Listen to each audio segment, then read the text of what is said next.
নমস্কাৰ বন্ধু বান্ধৱীসকল আপোনালোক সকলোকে মই সুৰজ ছাত্ৰীয়ে পুনৰবাৰ টিপছ অসম ইউটিউব চেনেলটোলৈ স্বাগতম জনাইছোঁ বন্ধু বান্ধৱীসকল ইয়াতে আপোনালোকে দেখিবলৈ পাইছে যে আমি ফাৰ্মত কুকুৰাৰ পোৱালি ভৰাইছোঁ আৰু আমি ইয়াতে কোনটো প্ৰজাতিৰ কুকুৰাৰ পোৱালি ভৰাইছোঁ কেইটা পোৱালি ভৰাইছোঁ আৰু এই পোৱালিবোৰক এতিয়া আমি কেনেকৈ ৰাখিম সেই বিষয়ে যদি আপোনালোকে জানিব বিচাৰিছে তেনেহলে ভিডিওটো প্ৰথমৰ পৰা শেষলৈ ভালকৈ চাব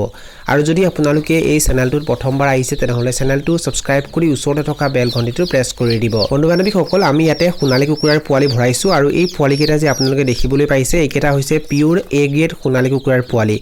যদি আমি এনেকুৱা পোৱালি লৈ ফাৰ্ম কৰো তেতিয়া সাধাৰণতে পোৱালিৰ মাজত বেমাৰ আজাৰ বেছিকৈ দেখিবলৈ পোৱা নাযায় মৰ্টেলিটি কমকৈ হয় লগতে পোৱালিবোৰৰ গ্ৰোথ ভালকৈ হয় আৰু ইয়াতে আমি এইবাৰ 300টা সোণালী কুকুৰাৰ পোৱালি ভৰাইছোঁ আমি 300টা পোৱালিক একেটা ব্ৰুডিং ঘৰত ব্ৰুডিং কৰা নাই আমি 300টা পোৱালিক ৰাখিবৰ বাবে দুটা ব্ৰুডিং ঘৰ নিৰ্মাণ কৰিছোঁ এটা ব্ৰুডিং ঘৰত আমি 200টা পোৱালি ৰাখিছোঁ আৰু আনটো ব্ৰুডিং ঘৰত আমি 100টা পোৱালি ৰাখিছোঁ এই পোৱালিবোৰৰ এয়া প্ৰথম দিন আৰু এয়া সন্ধিয়াৰ সময় আৰু এই পোৱালিবোৰক বৰ্তমানে আমি গুৰৰ পানী খাবলৈ দিছোঁ বন্ধু বান্ধৱীসকল যেতিয়া আমি কুকুৰাৰ পোৱালি ফাৰ্মত ভৰাওঁ তেতিয়া প্ৰথম দিনাখন প্ৰায় 1 পৰা 1.5 ঘণ্টালৈকে পোৱালিবোৰক কোনো ধৰণৰ দানা খাবলৈ দিব নালাগে 1 পৰা 1.5 ঘণ্টালৈকে পোৱালিবোৰক গুৰৰ পানী খাবলৈ দিব লাগে বা ইলেক্ট্ৰোলাইট পানী খাবলৈ দিব লাগে আৰু ইয়াতে আপোনালোকে দেখিবলৈ পাইছে এই ব্ৰুডিং ঘৰটোত আমি 100টা পোৱালি ৰাখিছোঁ আৰু এই পোৱালিবোৰক তাপ দিবৰ বাবে আমি ইয়াতে 100 পাৱাৰৰ তাপ দিয়া বাল্ব জ্বলাই ৰাখিছোঁ 100টা পোৱালিক তাপ দিবৰ বাবে আমি এটা বাল্ব জ্বলাইছোঁ আৰু ইয়াৰে 200টা পোৱালি আছে আৰু 200টা পোৱালিক তাপ দিবৰ বাবে আমি ইয়াতে 200 পাৱাৰৰ তাপ দিয়া বাল্ব জ্বলাই ৰাখিছোঁ আৰু ইয়াতে আপোনালোকে দেখিবলৈ পাইছে আমি মজিয়াত অলপমান ডাঠকৈ ধানৰ ভুচি পাৰি দিছোঁ আৰু ধানৰ ভুচিৰ ওপৰত আমি দুটা তৰপৰ বাতৰি কাকত পাৰি দিছোঁ আৰু তাৰ ওপৰতে আমি পোৱালিবোৰ ৰাখিছোঁ প্ৰথম কেইদিনমানলৈকে পোৱালিবোৰক এনেকৈ বাতৰি কাকতৰ ওপৰত ৰাখিব লাগে আৰু বাতৰি কাকতৰ ওপৰত দানা ছটিয়াই দিব লাগে প্ৰথম অৱস্থাত পোৱালিবোৰে বাচনত দানা খাবলৈ নাজানে সেই কাৰণে প্ৰথম কেইদিনমানলৈকে পোৱালিবোৰক বাতৰি কাকতৰ ওপৰতে দানা ছটিয়াই দিয়া হয় আৰু প্ৰথম কেইদিনমানলৈকে পোৱালিবোৰক বাতৰি কাকতৰ ওপৰতে ৰাখিব লাগে যদি ধানৰ ভুচিৰ ওপৰত ৰখা হয় তেতিয়া ধানৰ ভুচি কেতিয়াবা পোৱালিবোৰে খাই দিয়ে তেতিয়াও পোৱালিবোৰৰ মৃত্যু হোৱা দেখিবলৈ পোৱা যায় বা ধানৰ ভুচিয়ে কুকুৰাৰ পোৱালিবোৰৰ চকুত বিন্ধে আৰু তেনেকৈ চকুত ঘাঁ হোৱাও দেখিবলৈ পোৱা যায় সেই কাৰণে কেইদিনমানলৈকে এনেকৈ বাতৰি কাকতৰ ওপৰতে পোৱালিবোৰ ৰাখিব লাগে আমি প্ৰায় 3 পৰা 4 দিনলৈকে ৰাখিবলৈ চেষ্টা কৰিম বন্ধু বান্ধৱীসকল যদি আপোনালোকে এদিনীয়া কুকুৰাৰ পোৱালি লৈ ফাৰ্ম কৰে তেনেহলে প্ৰথম কেইদিনমানলৈকে কুকুৰাৰ পোৱালিবোৰক সঠিক তাপমাত্ৰাত ব্ৰুডিং কৰাটো অত্যন্ত জৰুৰী ভালকৈ ব্ৰুডিং কৰাটো অত্যন্ত জৰুৰী যদি আপোনালোকে কুকুৰাৰ পোৱালিবোৰক ভালকৈ ব্ৰুডিং নকৰে সঠিক তাপমাত্ৰাত ব্ৰুডিং নকৰে তেতিয়া পোৱালি বেছিকৈ মৰে চাওক আপোনালোকে এটা কথা মন কৰিব যেতিয়া ব্ৰুডিং ঘৰৰ তাপমান কমি যায় তেতিয়া পোৱালিবোৰ থুপ খায় আৰু থুপ খোৱাৰ ফলত কি হয় হেঁচাত বহুখিনি পোৱালি মৰি যায় আৰু সেই কাৰণে আপোনালোকে ব্ৰুডিং ঘৰটোত সঠিক তাপমান মেইনটেইন কৰি ৰাখিব বন্ধু বান্ধৱীসকল আপোনালোকে যদি প্ৰথম অৱস্থাত কুকুৰাৰ পোৱালিবোৰক সঠিক তাপমাত্ৰাত ব্ৰুডিং কৰে তেতিয়া সাধাৰণতে পোৱালিবোৰৰ মাজত বেমাৰ আজাৰো কমকৈ হয় লগতে পোৱালিবোৰৰ গ্ৰোথ ভালকৈ হয় আৰু বন্ধু বান্ধৱীসকল ইয়াতে আপোনালোকে দেখিবলৈ পাইছে এই পোৱালিবোৰক আমি ইয়াতে সৰু ড্ৰিংকাৰত পানী খাবলৈ দিছোঁ আমি যেহেতু এদিনীয়া পোৱালি লৈ ফাৰ্ম কৰিছোঁ আৰু বৰ্তমানে এই পোৱালিবোৰক আমি এনেকুৱা সৰু ড্ৰিংকাৰত এই কাৰণে পানী খাবলৈ দিছোঁ কিয়নো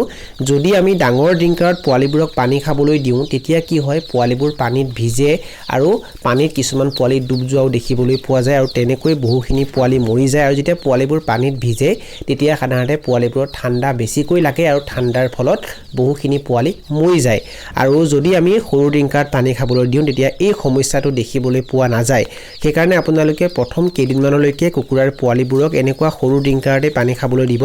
আৰু যদি আপোনালোকে এনেকুৱা সৰু ড্ৰিংকাৰ কিনিব বিচাৰে তেনেহলে ডেসক্ৰিপচন বক্সত মই লিংক দি থৈছোঁ সেই লিংক ক্লিক কৰি আপোনালোকে অনলাইন যোগে এনেকুৱা সৰু ড্ৰিংকাৰ কিনিব পাৰে যদি আপোনালোকেও এদিনীয়া পোৱালি লৈ ফাৰ্ম কৰিম বুলি ভাবিছে তেনেহলে আপোনালোকে যৌতৰ পৰা পোৱালি নিকিনিব আপোনালোকে সদায় নিজৰ বিশ্বাসযোগ্য বা চাৰ্টিফাইড হেচাৰীৰ পৰাহে পোৱালি কিনিব যদি আপোনালোকে যৌতৰ পৰা পোৱালি কিনে তেতিয়া কিন্তু আপোনালোকে ঠক প্ৰবঞ্চনাৰ বলি হ'ব পাৰে বা আপোনালোকে ভাল কোৱালিটিৰ পোৱালি নাপাব পাৰে আৰু যদি আপোনালোকে বেয়া কোৱালিটিৰ পোৱালি লৈ ফাৰ্ম কৰে তেতিয়া আপোনালোকে কেতিয়াও লাভান্বিত হ'ব নোৱাৰিব আপোনালোকৰ লোকচান হ'ব সেই কাৰণে পোৱালি কিনোতে আপোনালোকে সাৱধান হ'ব আৰু এটা কথা বন্ধু বান্ধৱীসকল ইয়াতে আপোনালোকে দেখিবলৈ পাইছে এই পোৱালিবোৰক আমি য'ত ব্ৰুডিং কৰি ৰাখিছোঁ ইয়াতে আমি প্লেন শ্বীট ব্যৱহাৰ কৰিছোঁ বৰ্তমান যেটো ঠাণ্ডাৰ সময় চলি আছে সেই কাৰণে আমি এই প্লেন শ্বীট ব্যৱহাৰ কৰিছোঁ এনেকৈ যদি আমি প্লেন শ্বীট লগাই দিওঁ তেতিয়া কেনেবাকৈ যদি অলপ সময়ৰ বাবেও কাৰেণ্ট গুচি যায় তেতিয়া পোৱালিবোৰে বেছিকৈ ঠাণ্ডা অনুভৱ নকৰে পোৱালিবোৰ সুস্থ থাকে আমি দুয়োটা ব্ৰুডিং ৰুমতে এনেকৈ প্লেন শ্বীটেৰে ঘেৰি ৰাখিছোঁ যাতে পোৱালিবোৰে ঠাণ্ডা অনুভৱ কৰিব নোৱাৰে বন্ধু বান্ধৱীসকল এনেকৈ আমি এই পোৱালিবোৰক বৰ্তমান ব্ৰুডিং কৰি আছোঁ আৰু এই পোৱালিকেইটা হৈছে এ গ্ৰেডৰ পোৱালি ইমান ধুনীয়াকৈ পোৱালিবোৰে বৰ্তমান চলা ফুৰা কৰি আছে সাধাৰণতে আপোনালোকে যেতিয়া পোৱালি কিনিব তেতিয়া আপোনালোকে ভালকৈ লক্ষ্য কৰিব পোৱালিবোৰে ইফালে সিফালে দৌৰ মাৰিছেনে নাই পোৱালিবোৰ জুপুকা মাৰি আছে নেকি যদি পোৱালিবোৰ জুপুকা মাৰি থাকে তেতিয়া আপোনালোকে গম পাব যে সেই পোৱালিবোৰ অলপ সমস্যা আছে সেই পোৱালিবোৰ অলপ দুৰ্বলো হ'ব পাৰে এই পোৱালিবোৰক আমি প্ৰায় 1.5 ঘণ্টালৈকে গুৰৰ পানী খাবলৈ দি দিলোঁ আৰু এতিয়া ইহঁতক আমি দানা খাবলৈ দিম ইয়াতে আপোনালোকে দেখিবলৈ পাইছে ইয়াতে 50% প্ৰিষ্টাৰ দানা আছে আৰু 50% খুদি চাউল আছে আমি এই দুয়োটা মিহলি কৰি প্ৰথম দিনাখন এই পোৱালিবোৰক খাবলৈ দিছোঁ ইয়াতে আপোনালোকে দেখিবলৈ পাইছে আমি এনেকৈ বাতৰি কাকতৰ ওপৰত দানা ছটিয়াই দিছোঁ আৰু কেইদিনমানলৈকে আমি ইহঁতক এনেকৈ দানা খাবলৈ দি থাকিম প্ৰথম দিনাখন আমি সাধাৰণতে কি কৰোঁ 50% খুদি চাউল আৰু 50% প্ৰিষ্টাৰ দানা মিহলি কৰি পোৱালিবোৰক খাবলৈ দিওঁ আৰু দ্বিতীয় দিনাখনৰ পৰা এই পোৱালিবোৰক আমি সম্পূৰ্ণকৈ প্ৰিষ্টাৰ দানা খাবলৈ দিম 1 পৰা 15 নম্বৰ দিনাখনলৈকে কুকুৰাৰ পোৱালিবোৰক সাধাৰণতে প্ৰিষ্টাৰ দানা খাবলৈ দিয়া হয় আৰু 15 নম্বৰ দিনৰ পাছৰ পৰা কুকুৰাৰ পোৱালিবোৰক সাধাৰণতে ষ্টাৰ দানা খাবলৈ দিয়া হয় যদি আপোনালোকে সোণালী বা লোকেল কুকুৰাৰ ওজন সোনকালে বৃদ্ধি হোৱাটো বিচাৰে তেনেহলে সোণালী বা লোকেল কুকুৰাক আপোনালোকে ব্ৰইলাৰৰ বাবে যি ষ্টাৰ দানা আহে সেইটো খাবলৈ দিব পাৰে কিন্তু ব্ৰইলাৰৰ দানাৰ দামটো অলপমান বেছি হয় যাৰ বাবে কষ্টিং বেছি হৈ যায় আৰু যদি আপোনালোকে কম খৰচত কুকুৰাবোৰক বিক্ৰীৰ উপযুক্ত কৰিব বিচাৰে বা যদি আপোনালোকে কুকুৰাৰ দানাৰ খৰচ কম কৰিব বিচাৰে তেনেহলে